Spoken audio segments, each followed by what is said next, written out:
Assalamualaikum warahmatullahi wabarakatuh. Selamat datang kembali di ByMath. Kali ini kita akan membahas tentang penalaran. Penalaran adalah proses penarikan simpulan dari suatu argumen. Materi penalaran sangat erat hubungannya dengan logika, karena prinsipnya logika itu membedakan penalaran benar dan penalaran tidak benar atau penalaran yang salah ya. Penalaran sendiri didefinisikan sebagai proses menarik simpulan dari suatu argumen. Penalaran selalu digunakan dalam memahami matematika. Dengan kata lain, matematika dengan mudah dapat dipahami jika seseorang mempunyai kemampuan bernalar yang baik. Penalaran matematika digolongkan ke dalam dua jenis, yaitu penalaran induktif dan penalaran deduktif. Serta terdapat juga metode untuk menyelesaikan soal-soal yang bertaraf olimpiade, misalnya bukti penyangkal. Oke, sekarang kita lanjut ke penalaran induktif. Penalaran induktif adalah salah satu pendekatan dengan kemampuan berpikir dimulai dari hal yang bersifat khusus ke hal yang bersifat umum. Jadi intinya dari khusus ke umum gitu ya. Sebagai contoh, yang pertama, diketahui kelelawar berdaun telinga berkembang biak dengan cara melahirkan. Kemudian monyet berdaun telinga berkembang biak dengan cara melahirkan. Gajah berdaun telinga berkembang biak dengan cara melahirkan. Tentukan simpulan dari pernyataan-pernyataan di atas. Maka terdapat 3 pernyataan. Nah, dari ketiga pernyataan ini, coba kita perhatikan. Pernyataan pertama yaitu kelelawar berdaun telinga berkembang biak dengan cara melahirkan. Kemudian pernyataan kedua, monyet berdaun telinga berkembang biak dengan cara melahirkan. Pernyataan yang ketiga, gajah berdaun telinga berkembang biak dengan cara melahirkan. Dilihat dari ketiga pernyataan ini, ya kan, ada kelelawar, monyet, dan gajah. Nah, kelelawar, monyet, dan gajah ini termasuk hal yang bersifat khusus. Nah, jadi hal yang umumnya yaitu apa? Hewan ya. Karena kelelawar, monyet, dan gajah itu termasuk hewan. Lalu simpulan yang dapat diperoleh ya, simpulan yang diperoleh dari ketiga pernyataan tersebut adalah semua hewan berdaun telinga berkembang biak dengan cara melahirkan.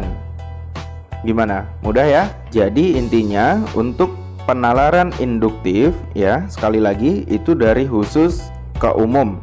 Nah, misalnya di situ disebut nama-nama hewannya ya, ada kelelawar, ada monyet, ada gajah, maka sifat umumnya atau hal yang umumnya yaitu hewan gitu. Paham? Oke. Contoh soal yang kedua, tentukan 3 suku berikutnya dari barisan di bawah ini ya. Jadi kita disuruh menentukan 3 suku selanjutnya. Dari yang A, kita tulis ulang.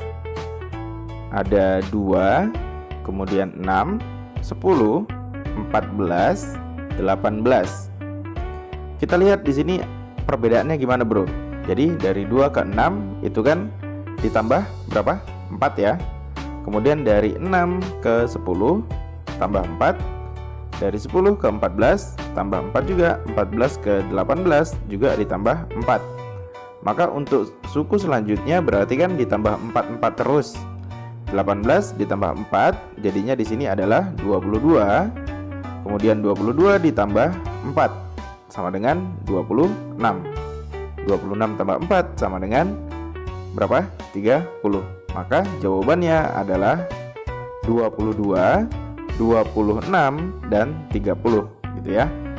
Sekarang perhatikan soal yang B.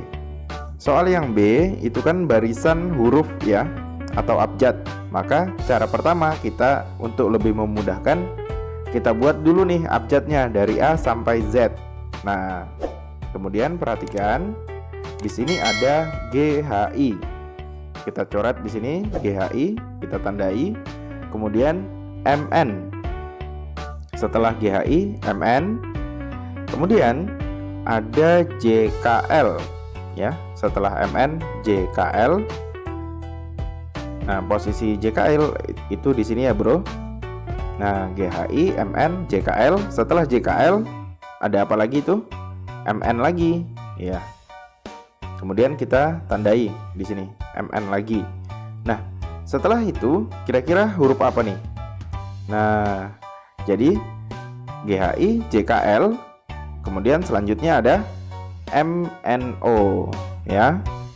Setelah MNO ya kan, itu kan berurutan tuh, GHI JKL MNO, kemudian MN lagi sebagai pembatasnya. Nah, setelah MN kemudian PQR gitu. Jadi kan sudah dapat 3 suku, yaitu apa aja tadi?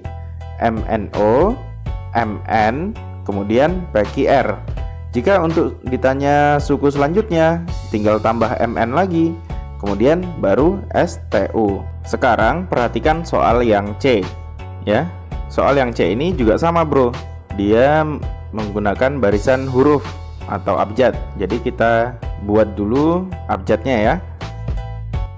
Di sini ada A, kita tandain di sini A, kemudian B, kemudian D, lalu G dan K. Nah, kita perhatikan dari A ke B itu berapa langkah? 1 langkah ya. Dari A ke B 1 langkah. Kemudian dari B ke D 2 langkah. Kemudian dari D ke G berapa langkah? Ada 3 langkah ya. Dari D ke G itu 3 langkah ya. Dari G ke K berapa langkah? 4 langkah. Nah, tadi kan 1 langkah, 2 langkah, 3 langkah, 4 langkah. Berarti untuk selanjutnya berapa langkah? 5 langkah ya. Dari K kemana nih 5 langkahnya? Berarti kan dari K ke P ya. 1, 2, 3, 4, 5. Nah, dari K ke P 5 langkah. Berarti di sini kita tulis P. Nah, sekarang dari P ke selanjutnya berapa langkah? 6 ya.